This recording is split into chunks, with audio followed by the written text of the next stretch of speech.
Selamat sore, salam Just Talk. Kita mau bahas preview. Preview nih, gue lagi lihat jadwalnya. Apalagi ya preview IPL. Ntar lagi main match pertama Chelsea Crystal Palace jam setengah 7. Kita lihat Everton Brighton. Ini juga seru kalau gue bilang, karena Everton lagi on fire dan Brighton pun bermain bagus. Brighton dua kali lawan Chelsea, lawan MU bermain bagus, tapi terutama lawan MU sangat kurang beruntung, 5 kali kena mistar. Dan ya di situ mereka bisa belajar bahwa efektivitas lebih penting yang ditunjukkan sama MU, makanya MU meraih 3 poin. Ketemu Everton, Everton bermain so-so tapi sangat efektif.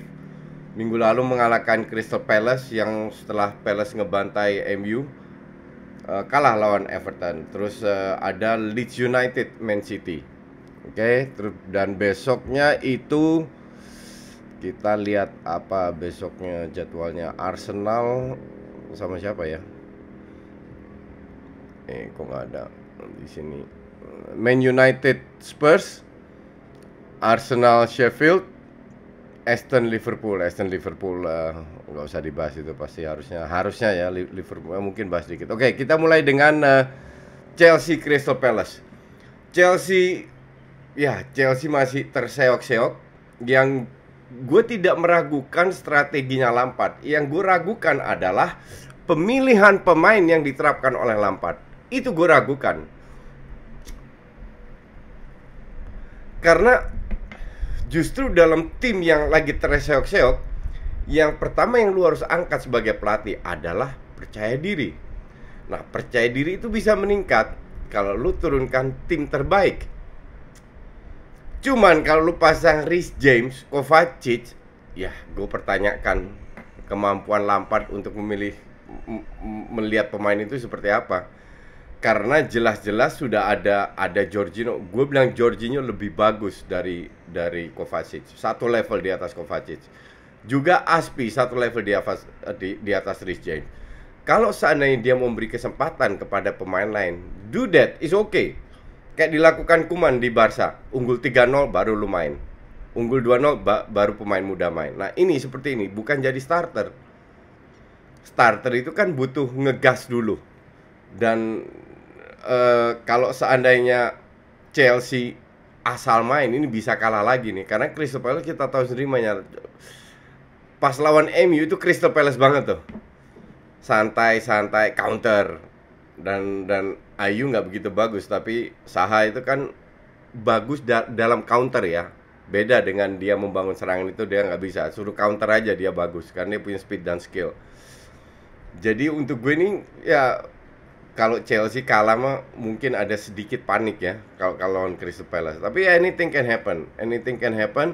Dan untuk gue ini 50-50 match. Jangan meremehkan Crystal Palace. Oke? Terus ke Everton Brighton. Ya, Everton tadi gue bahas dikit. Gue juga bilang Everton lagi naik daun. Ada kemungkinan Everton menang, tapi akan lebih seru lagi kalau Brighton layak mendapatkan satu kemenangan berdasarkan permainan mereka. Tim inti, bukan tim cadangan. Tim cadangan mah katrok, kita lihat pas lawan MU. Tapi tim intinya itu sangat very impressive permainannya. Jadi gua harap Brighton bisa mencuri poin biar lebih seru. Leeds United Man City. Ya, Leeds United. Kalau Leeds United, ya kita sudah lihat Leeds United gimana filosofinya, seperti yang gue bilang. Kebobolan 3 cetak 4 gol. Di mana-mana kalau lu cetak 3 gol dalam pertandingan IPL harusnya cukup ya. Tapi lawan Liverpool kebobolan 4. Terus habis itu kebobolan 3 cetak 4 gol. Nah, ini ketemunya Man City. Man City itu, ini gue juga sedikit kritik terhadap Pep ya. Lu kalau main dengan 2 DM yang terakhir dia lakukan 4-2-3-1 dengan Kevin De Bruyne di tengah, ya bermain seperti itu dalam arti lebih menjaga, mengantisipasi counter. Yang terjadi mau 4-2-3-1 mau 4-3-3 tetap terlalu banyak pemain di depan bola. Alhasil kayak lawan City, di counter lewat bola-bola atas, lini tengah dilewatin. Nah, ini sebagai senjata buat Leeds juga, dilewatin atau lewat sayap. Karena posisi dari Walker ataupun sayap kiri Mendy kalau main itu sangat rentan untuk di counter. Dan kalau lu lihat kemarin kita bahas di DPI, salah satu perbedaannya bermain sebagai center back di City dan di klub-klub lain, tekanan itu sangat besar berkat gaya permainan Pep Guardiola, di mana center back itu harus kuat, bola atas, dan harus punya speed. Karena dengan gaya permain seperti itu, pada saat akurat salah passing dikit langsung di counter. Dan lawan Leicester itu Eric Garcia itu berapa kali menahan Vardy, Walker juga. Mereka itu kalahkan karena 3 penalti nggak perlu. Kalau dari gol biasa itu kan 2-2. Tapi dan ini selalu dilakukan oleh center back City. Maka dari itu City selalu beli banyak center back dan nggak ada yang berhasil, dan nggak akan nemu juga yang Superman kalau gue bilang. Karena pas lawan Spurs Champions League, John Stones 2 kali blunder. Ada aja yang bikin blunder, padahal John Stones nggak jelek-jelek amat. Karena ya DM-nya itu tidak mendukung center back, wing back-nya tidak mendukung center back. Center back ini pada saat mereka pegang bola itu jadi wing back dan jadi center back. Itu yang berat kalau main di City, dan itu bisa dimanfaatkan Leeds. Kecuali kalau Leeds tidak merubah main man to man full seperti yang dilakukan oleh Liverpool, gue rasa selesai lawan City. Kalian nonton nggak match musim lalu setelah liburan panjang, Liverpool diobok-obok sama Man City karena Liverpool berani maju ke depan.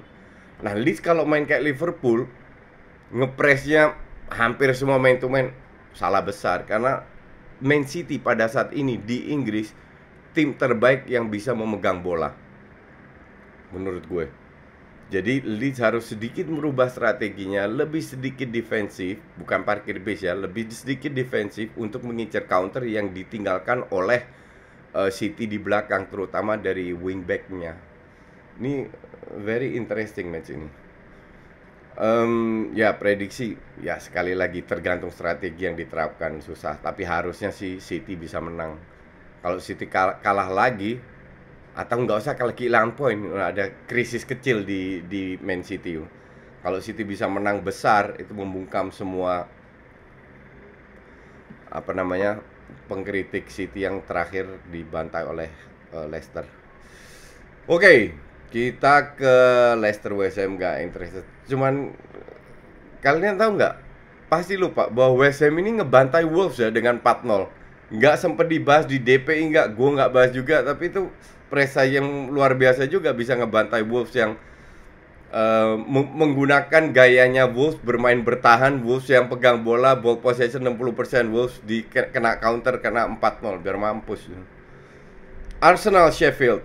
Ya, Arsenal nggak usah banyak dibahas, tetap main 3-4-3. Lawan Sheffield lagi terpuruk, harusnya bisa menang. Kalau lawan tim-tim kayak gini kan Arsenal lebih mengandalkan lebih berani pegang bola. Harusnya sih Arsenal harusnya 3 poin. Lawan West Ham juga menang, tapi mainnya jelek ya. Kita lihat bisa main bagus atau enggak. Terus terakhir Man United lawan Spurs.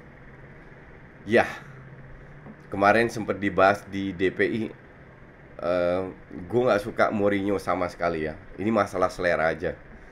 Dan cara dia melatih dengan pemain hebat, lu punya Kane, punya Son, punya pemain-pemain hebat, lu disuruh main bertahan. Cuman gue kesian Harry Kane aja. Dan kemungkinan lawan Man United juga seperti itu. Kali ini gue dukung Man United untuk menang, karena MU nggak bakalan bermain bertahan. Dan MU cuman harus hati-hati dengan counter attack aja. Tapi kalau gue tetap prefer Pogba di atas Van de Beek, karena Pogba untuk gue lebih smart, lebih skillful daripada Van de Beek. Van de Beek bisa masuk pada saat ketinggalan mungkin. Kalau Bruno Fernandes on fire dan 3 pemain depan, terutama Martial, ya harusnya bisa menang lawan Spurs. Karena pemain kayak Martial, Rashford itu bisa 90 menit nggak kelihatan ya terakhir lah. Bahkan Bruno juga di match terakhir itu dikasih dia passingnya ke Rashford, itu Bruno itu nyaris nggak kelihatan. Tapi dia lawan Brighton lah punya kontribusi 1 assist yang menghasilkan gol dan dia cetak 1 penalti.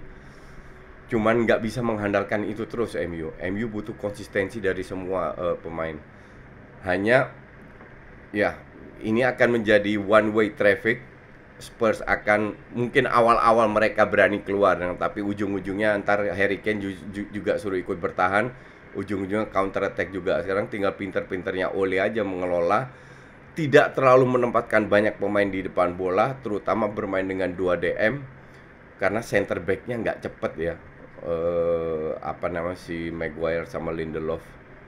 Jadi kalau itu bisa diantisipasi, definitely MU punya peluang untuk menang. Dan gua harap MU menang kali ini. Oke? Yaudah, itu aja.